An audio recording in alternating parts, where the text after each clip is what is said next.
My name is Christopher Robert Swanson, and I'm running for governor for the state of Michigan.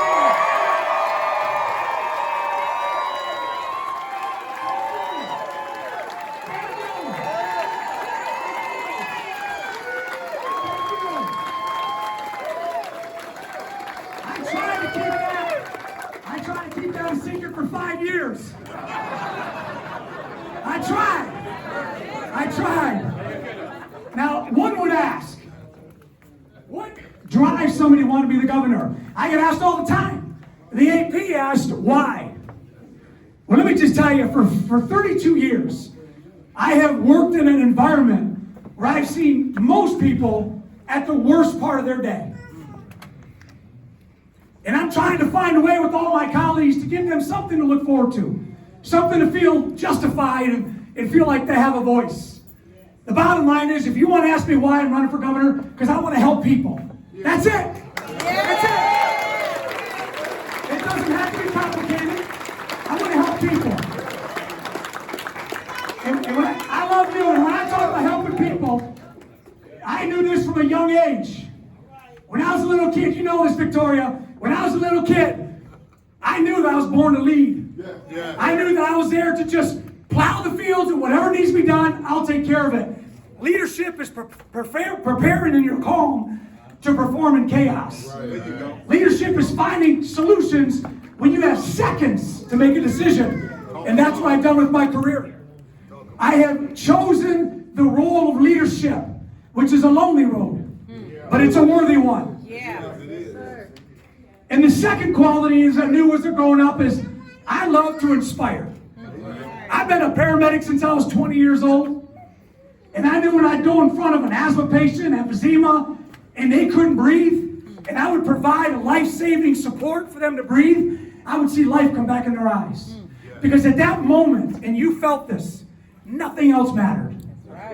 They wanted to breathe. That's right. Somebody who has the ability to inspire, all they want is to use their skill set to allow people to breathe.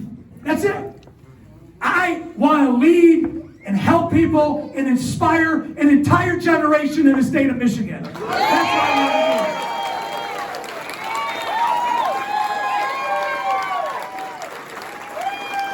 want to do. And by doing so, let me give you some examples. Because you want receipts. You don't want someone up here just talking. That's right.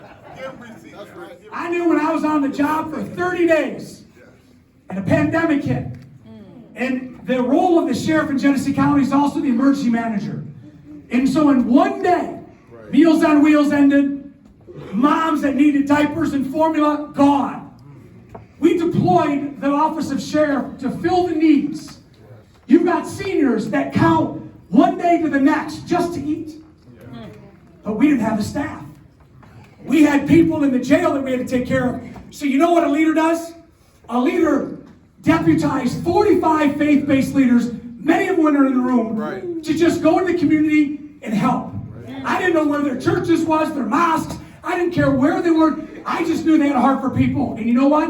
When they knocked on someone's door and they gave that formula in those diapers, they didn't ask either. Shortly thereafter, somebody who looked like me, in a uniform like me, took a grown man's life in broad daylight. And the nation grieved. That was not who law enforcement is. And there's retired and active police in this room right now. And you and I both know that's not how we're defined. Law enforcement are good people. Women and men and moms and dads that go out every single day to give their life for others. And when I saw a grown man beg for his mother before he took his last breath, that spilled over into this community. On May 30th, we were expected to riot. But there was a better option. Instead of riot, how about we just ask what people want? And you know what? Listen to them. And that day, Hill, you were there, it was paved with the bricks of hope, and it reached billions of people that day.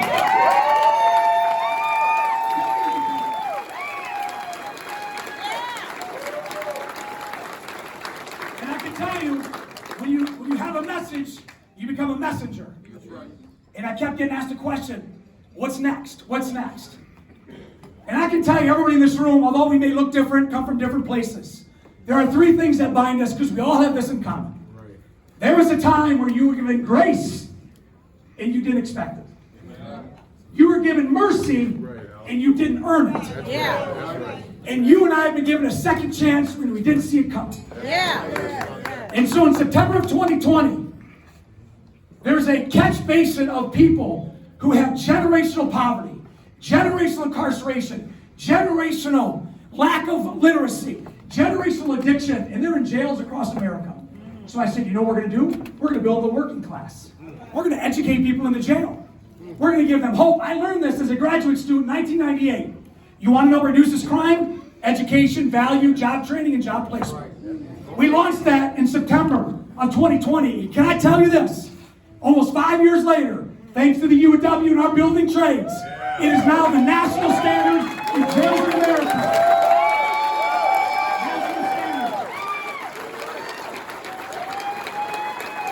It's giving people hope that they've been hoping for. Can I tell you, it reduces crime by 23%.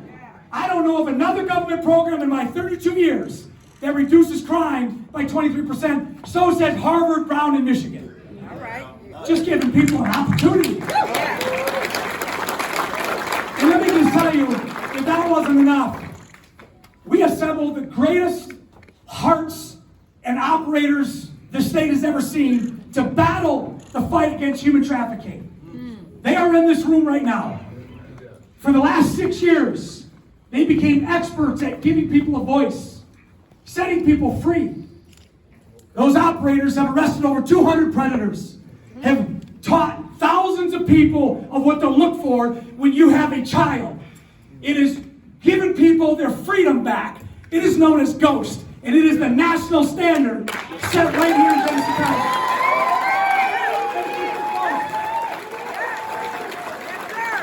And so just those small examples, when there's a challenge, we'll solve it. When there's a crisis, we will bring calm. And when there's an opportunity, we're going to seize it. Right. We're going to seize it as a state for everybody, not just one. I get asked, what is your platform?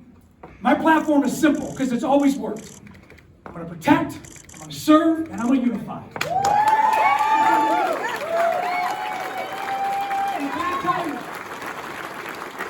I'm going to protect your families. I'm going to protect your children. I'm going to protect your schools. I'm going to protect your pets. I'm going to protect the things that mean the most to you. Whether it be a mosque, a synagogue, a church, a cathedral, or a temple, you are going to be able to worship and how you worship in peace, knowing that you have a government that will protect your community.